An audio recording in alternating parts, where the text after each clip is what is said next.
Did you know that an ungrateful, depressive, bad attitude can kill you? I have seen it so many times in the hospital where a patient comes in with a problem, but the problem was something that could have easily been fixed had they had a good attitude. And everyone can see it. Like there's not much wrong with them physically, but you know that that person was the most hateful, the most bad attitude, always cussing and berating the help when they would come in. And nobody wanted to go in that room because of the attitude of the patient. And you saw how their body just withered away. Like they just stopped healing. And no matter what they did, they kept getting worse. But the opposite is true. Science has proven that the Bible verse is true. A merry heart does good like a medicine, but a broken spirit dries up the bones. That there are healing factors that are produced by our bones that gets suppressed when we have a bad attitude. It's incredible to think that the way that I feel, the way that I express myself has a direct effect on my ability to heal from what's wrong with me. There's a really cool story I heard where this guy was in some sort of accident. He was in a wheelchair, couldn't walk, so depressed, just life is never going to be the same again. And life can be hard. Life can be very hard. Like, life can be so hard for some people that they feel like no one else has ever experienced what they've been through. And I get that. I felt that way sometimes.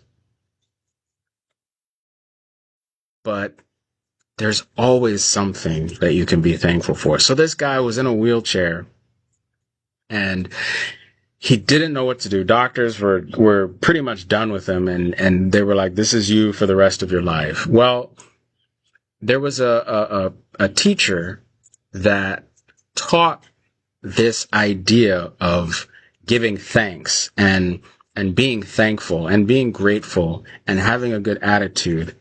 And he decided to try a huge experiment on this guy and say, listen, what I want you to do is every day look in the mirror at your legs and start listing things that you are thankful for about your legs. Every single day. As many as you can. And I think he gave him some high number, like 50 or 100 things that he was supposed to say every day about his legs that he was thankful for.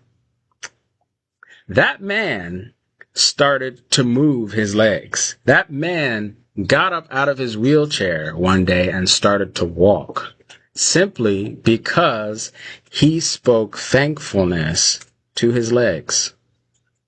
I've heard of people talking about how the chemistry of water changes if you just say I love you to it.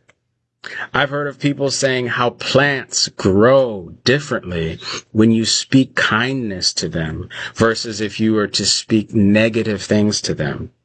There is power in your tongue for life or for death, the Bible says.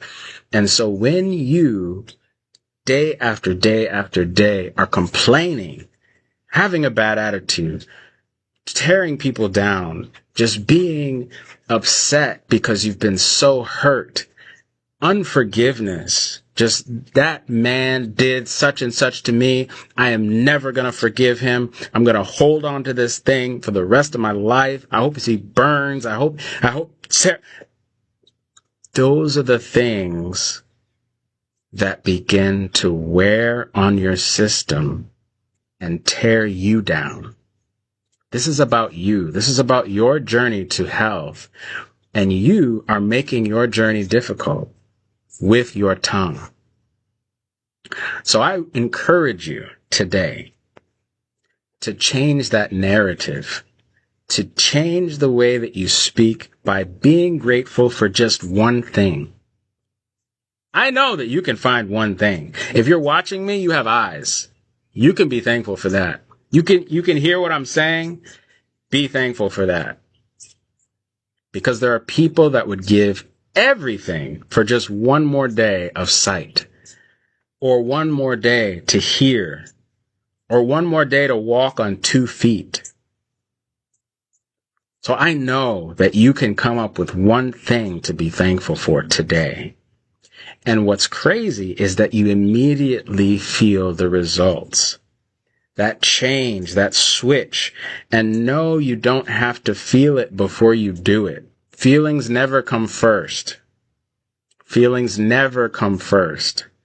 Do the thing until you feel it. Be your own doctor by being thankful today.